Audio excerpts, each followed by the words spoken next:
Hello, hello. It's Nienke here from Ninks.com. Today I want to show you this little project. I was asked to make it for a little table treat for an event, and I had to make quite the number of these. So in my thinking process, I was wondering how to mass produce these in the easiest way for me, in the quickest way for me. So I went through my stash. Let me show you what I found. I was looking for this basic shape with a bigger area in the middle and then the same sides, so that when you fold it over, it will give you this nice little like handbag effect with the pop of color showing through at the sides. Now, it doesn't matter which die you use or what the shape is on the side, they just sort of need to have this tapered edge, right? So the dies I came up with was these two from the Tasteful Label dies, and we're going to make one of our examples of that. And the other one I could use was this one from the Stitch So Sweetly dies. I used that one, and then also the Hippo and Friends dies. They had this shape in it. Now I only used the two bigger one, the big in the middle one. The smallest one I did not use, but you can surely try. I just thought that it might be a bit small to wrap around and get tied at the top. It might be a bit tight, but I'm pretty sure you can make it work if you're pressed. So those are the ones I have, and that's what I used. I'm sure there's many other dies out there that you can do exactly the same thing with. Now, what's important when using your dies, and there's going to be a slight difference with each of the measurements, and you'll just need to work that out according to the length of your die. The base of the KitKat is 7/8. So if you just take your length and you remember that the 7/8 needs to be in the middle, you just need to work out that size of your die. Now, the ones I have, the measurements I do have for you is this one in the Tasteful Label die. It will be 1 3/8 from this side, score, turn it around, 1 3/8 from the other side. I'll show you how to do that now, then that will probably make more sense. This one will be 1 1/4. The Stitched So Sweetly one, and this one is also 1 3/8 from the side, and then the larger one from Hippo and Friends is 1 1/2. I cannot remember what the middle one is, so you'll be able to figure that out, I'm pretty sure. Okay, let me put this away and show you what I mean with those measurements I gave you using my paper trimmer.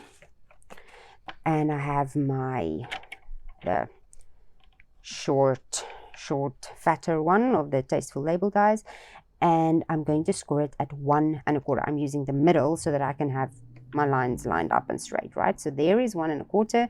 Make sure that I'm lining up these little points to make sure I have my die straight on the cutting board.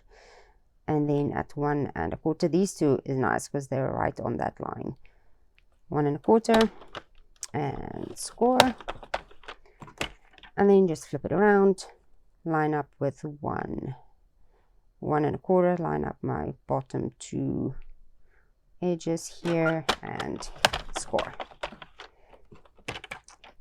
So that will then help. This way is my bone folder.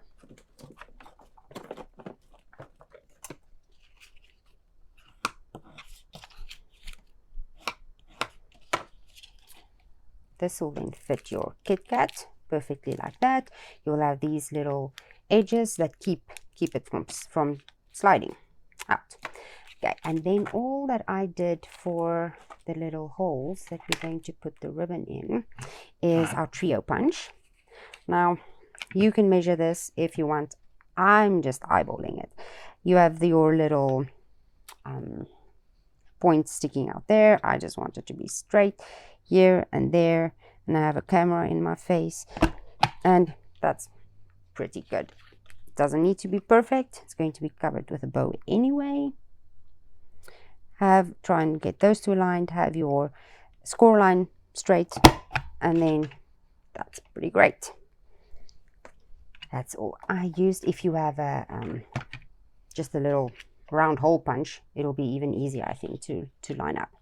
So add your little KitKat in there. I have a the Misty Moonlight ribbon. You can use white ribbon, the white seam binding ribbon. You can use any, I'm going for a monochromatic here, so you can do any blue will work. If you want to use a red base or a green base, doesn't matter. You can just use whichever color ribbon you want. Now I'm just eyeballing this because I don't want to waste any ribbon.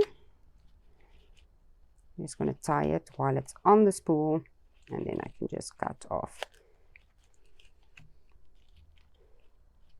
There we go. And also I'm just decided to opt for a just plain knot, not a bow, because bows take more time. If you're mass producing, you need to work smarter. There we go. We have no wastage of ribbon. This edge is a little bit frayed, so I'm just going to clean that up. And that's your whole thing done. And now we're just going to decorate it with a real quick flower from the pierced bloom dies. These dies make decorating things like this so quick, so easy, because you take that, you run all your little flowers through, like the big 3 or 4 colors you want, run them all through, and then just mix and match. So make your flowers look any way you like. So that is a great set for mass producing. I have been using it a lot lately with multiple projects.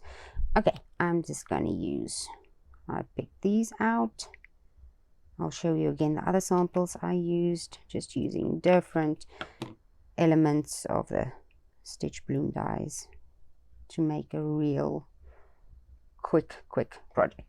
I'm going to pop this one up with dimensionals. You would guess that by now I'll have my dimensionals ready when I turn the camera on, right? But no. Just going to pop that up with a simple single dimensional. Have it. Now, we don't want it to go past the bottom, right? Because it needs to stand up on a table. So I'm going to have it like, let's put it over a bit like that, so that it doesn't go past the bottom edge. And now we're just going to decorate with these little leaves. And you can pop them up too if you want. I'm not going to. I'm just going to stick them in there, that one there. And this one here. And there you go. So like you can see, making many of these is really not that difficult, not that hard, and you cut all of your pieces beforehand and then just put them all together. I hope you enjoyed this. For me today, please like and subscribe for me to bring you more videos, and I'll hope to see you in the next one. Bye bye.